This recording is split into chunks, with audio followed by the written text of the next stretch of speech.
Fala pessoal, bem-vindos. Eu sou o André Pádua. Nesse momento vocês estão assistindo Polis, aqui no Ser Podcast. E nesse vídeo nós vamos falar sobre a principal característica entre Bolsonaro e Marçal. Qual que é a principal característica entre Marçal e Bolsonaro? Qual que vocês acham? Depois compartilhe isso com a gente aí.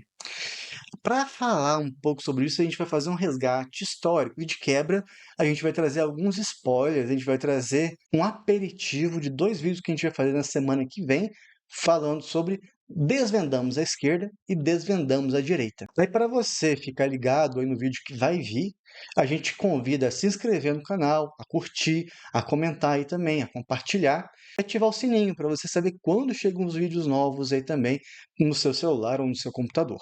Mas para a gente avaliar qual que é a principal semelhança entre Marçal e Bolsonaro, a gente precisa voltar um pouquinho lá atrás, para entender quem é Bolsonaro e como o Bolsonaro se tornou Bolsonaro. A gente vinha aí de sim, foram 4 chocolates eleitorais da esquerda contra a direita. A direita até ela então representada quase que preponderantemente pelo PSDB. Foram 4 chocolates diretos e a mesma coisa que estava acontecendo com a esquerda por causa do abandono ideológico do Lula, daquilo que representava o PT, daquilo que representava a esquerda, estava surtindo efeito, estava repercutindo, e as inúmeras derrotas do PSDB, Aécio Neves, Geraldo Alckmin, também repercutiu muito mal na direita, causando também uma sensação já aí de crise de representatividade. Enquanto se desenvolvia aí o segundo mandato da presidente Dilma, o que aconteceu?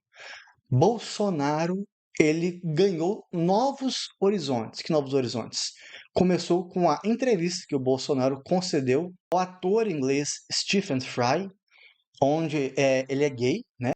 Stephen Fry é gay e foi conversar com Bolsonaro, que sempre teve assumidamente um ponto de vista, uma opinião divergente aí para com os gays. E o Stephen Fry sentiu isso. Esse foi o primeiro momento em que Bolsonaro ganhou alguma repercussão, porque Stephen Fry ele ficou muito impactado com o que ele conversou ali com o Bolsonaro. E teve uma segunda oportunidade, em que Bolsonaro ele apareceu muito nos holofotes, que foi na oportunidade que o programa CQC, Custe o que Custar, entrevistou o Bolsonaro lá na época na Rede Bandeirantes. E na entrevista, ele meio que gerou um conflito, um bate-boca com a Preta Gil em relação à sexualidade, à orientação de gênero. Isso também repercutiu muito nas redes sociais. E nessa mesma linha de raciocínio, foi um momento em que, especificamente no Rio de Janeiro, onde é um dos grandes foros políticos do Bolsonaro, Crivella e Witzel estavam ali cantando louros, né, de popularidade, crescendo, e estavam ali se tornando prefeito e governador da cidade do Rio de Janeiro, do estado do Rio de Janeiro. Mas o que nos chama atenção e queremos apontar um certo momento de metamorfose que a esquerda teve nesse meio tempo entre a crise de representatividade do PSDB para com a direita e nesse momento de ascensão do Bolsonaro, que depois vai se tornar com o bolsonarismo, a partir dessa entrevista do Stephen Fry, do CQC, e teve um outro elemento determinante para isso. Bolsonaro, a família Bolsonaro e posteriormente a direita em si, foram precursores do uso das redes sociais para finalidade de difusão política. Então, Bolsonaro, aí, de certa forma, para a direita, representa essa borboleta saindo do casulo.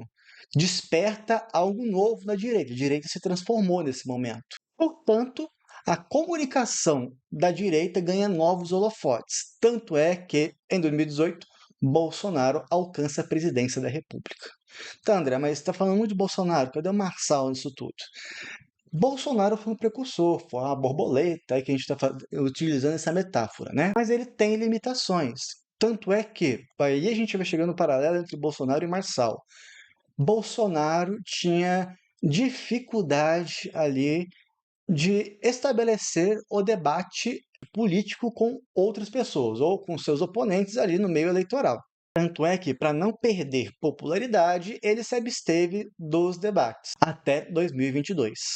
Culminou com que essa dificuldade dele de dialogar, essa dificuldade, a gente percebeu que foi uma dificuldade, foi, até certo ponto, um erro de se comunicar com as massas, as formas com que ele fez isso, culminou com que ele não se reelegesse aí em 2022. E essa não reeleição do Bolsonaro em 2022 fala muito sobre quem é agora Pablo Marçal. Primeira coisa em comum que a gente vê entre Bolsonaro e Marçal é a aplicabilidade da religião na vida política e na vida política eleitoral. Essa é uma marca dos dois, destacadamente uma marca dos dois.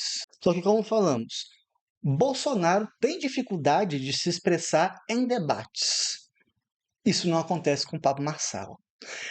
Pablo Marçal e Bolsonaro, eles utilizam a mesma estrutura de um princípio lógico. Qual que é o princípio lógico? É, de alguma maneira, da forma como eles criam as estratégias deles, estabelecer um diálogo entre religião, urgências humanitárias e um uso estratégico das emoções. Nesse ponto, Marçal tem preponderância.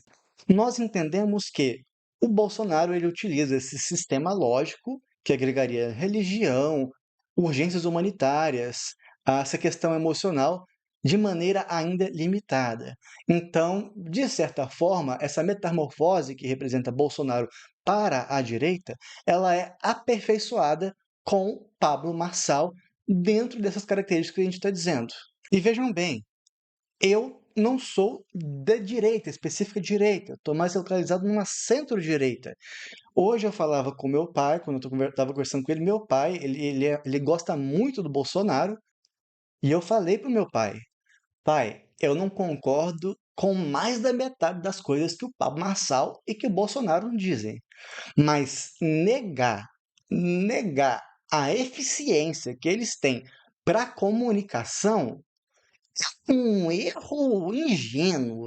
É uma coisa que a pessoa só não vai dar importância se ela tiver vergonha de não conseguir ali estabelecer uma estratégia para conseguir vencer Bolsonaro e Pablo Marçal nessa situação. A gente viu que uma forma de vencer é, por exemplo, falando mentiras, que foi o que aconteceu no debate de 2022. Lula mentiu para o Brasil inúmeras vezes para conseguir derrotar Bolsonaro. E ele deve aprender, entendemos que ele deve aprender que esse não é o caminho. Eu espero muito que a esquerda, a centro-esquerda, perceba, não precisa esquerda, precisa direita, mas porque mentira é sempre um erro. Mentira é sempre um erro. Isso aí envolve, né, também a filosofia, um campo ético. Então a gente tem que subscrever e com letras garrafais que mentira é um erro. E a gente precisa abandonar isso da política. Estou dizendo que Marçal e Bolsonaro não erram? Não, eles não são perfeitos. Estou dizendo que eles conseguem alcançar as massas com isso.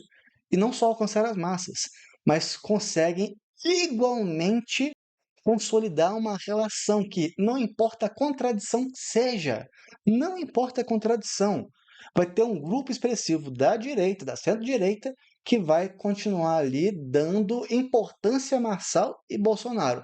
Já para a esquerda, isso não funciona. Isso não funciona. E o Lula, PT e demais aí adendos, anexos, vão acabar entendendo isso de uma forma ruim ou de uma forma saudável. É uma questão só de a gente esperar. E a gente já viu que no campo da esquerda isso não funciona. Portanto, ponderamos que a principal semelhança entre Marçal e Bolsonaro é no campo da comunicação.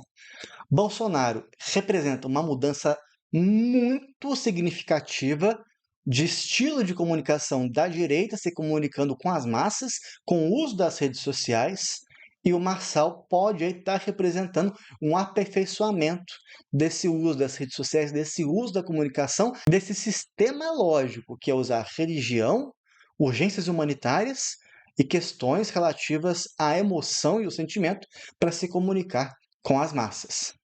Tem muita gente que diz, André, você está falando bobagem. Tem muita gente em grupo de WhatsApp, em Twitter, enfim, em diversas redes que às vezes, né, são descrentes dessas falas nossas. Outras concordam, né? Vamos ser justos, mas tem algumas que são descrentes. O que nós falamos para essas pessoas? Olha a pesquisa que saiu desse final de tarde dessa quinta-feira. A pesquisa mostra que Marçal, que estava todo o campo da esquerda, até certo ponto a centro-direita, falando que é um triplodita, sei lá mais o que, né, tudo mais, Marçal ultrapassou o Nunes. Então, é sinal de que a comunicação do Marçal ela é eficiente. E se a gente quiser entender como nos comunicar com as pessoas, a gente precisa prestar atenção tanto em como o Bolsonaro faz, quanto em como o Marçal está fazendo, para a gente saber como como estar mais presente com as pessoas. Pode ter uma pesquisa na semana que vem que o Marçal vai cair para quarto lugar. Pode, é verdade. Mas nesse momento o Marçal alcançou aí a segunda colocação e está ali do lado do Boulos no segundo turno. Se as eleições fossem hoje, segundo essa pesquisa, o segundo turno seria Boulos e Pablo Marçal. Então nós temos que ficar muito atentos, porque perceba, o Nunes à direita está recebendo apoio do Bolsonaro. Ele deu uma atenção muito pequena em como se comunicar com o público nas massas.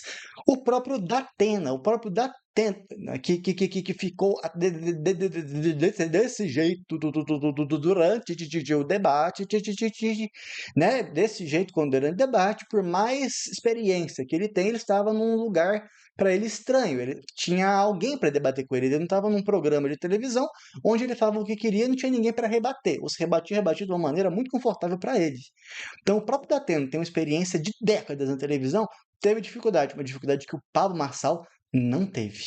Então, é necessário que a gente comece a entender melhor como funcionam essas estratégias que vêm sendo desenvolvidas para se comunicar com as massas. É um imperativo para se ganhar uma eleição? Não necessariamente, mas é um imperativo para estar presente com a população e saber o que a população brasileira está querendo, está precisando, como a gente pode construir um diálogo, uma mediação com a população brasileira para melhorar a vida do povo brasileiro. Então, a intenção primeira é essa. E depois aí uma intenção que pode ser usada para finalidade eleitoral. Era essa a reflexão que a gente queria trazer hoje. E não se esqueça, semana que vem vai sair 2 vídeos. Deciframos a esquerda e deciframos a direita. A gente se vê lá. Até mais.